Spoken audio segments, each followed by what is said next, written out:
Таджики обречены. Досмотрите это видео до конца, и вы узнаете, какие жуткие прогнозы есть для нашей страны и почему. Подписывайтесь на обновления и точно будете в курсе всего самого актуального. Война России в Украине и кризис стоимости жизни, вероятно, затормозят процесс сокращения бедности на Кавказе и в Центральной Азии, говорится в новом страновом анализе Международного валютного фонда.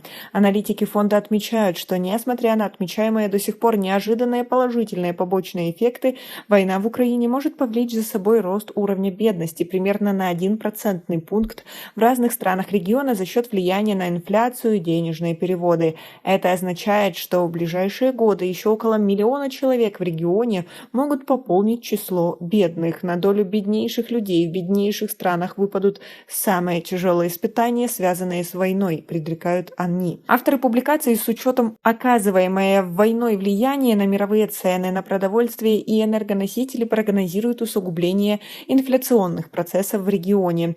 Несмотря на то, что цены на продовольствие сейчас ниже довоенного уровня, они по-прежнему значительно превышают средние показатели 2021 года, говорится в публикации. В нем отмечается, что высокие цены на продовольствие затрагивают малоимущие семьи в Таджикистане, Азербайджане и Кыргызстане, которые имеют низкий уровень сбережений и тратят почти 70% своих доходов на продукты питания.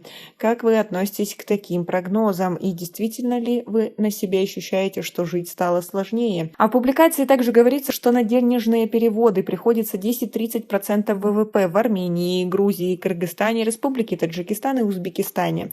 Отмечается, что Россия является важнейшим источником денежных переводов для большинства этих стран, особенно для Таджикистана и Кыргызстана. Аналитики фонда подчеркивают, что денежные переводы из России тесно связаны с ВВП России. Чем выше ВВП Российской Федерации, тем выше уровень денежных переводов. Однако непрекращающиеся санкции в отношении России могут нанести ущерб ее производственному потенциалу, что обернется долговременными изменениями миграционных моделей и сокращением денежных переводов из России.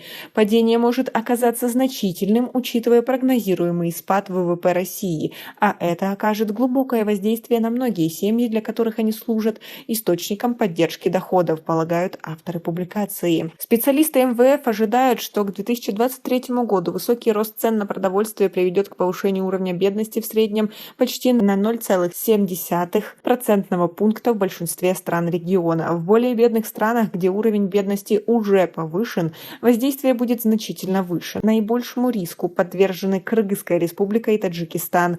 Резкое сокращение денежных переводов может привести к еще большему росту бедности, до 1,5% пункта в Таджикистане, прогнозируется в страновом анализе. Как вам такие прогнозы и как вы думаете, произойдет ли это на самом деле? И заметили ли вы какие-то изменения после начала войны в Украине?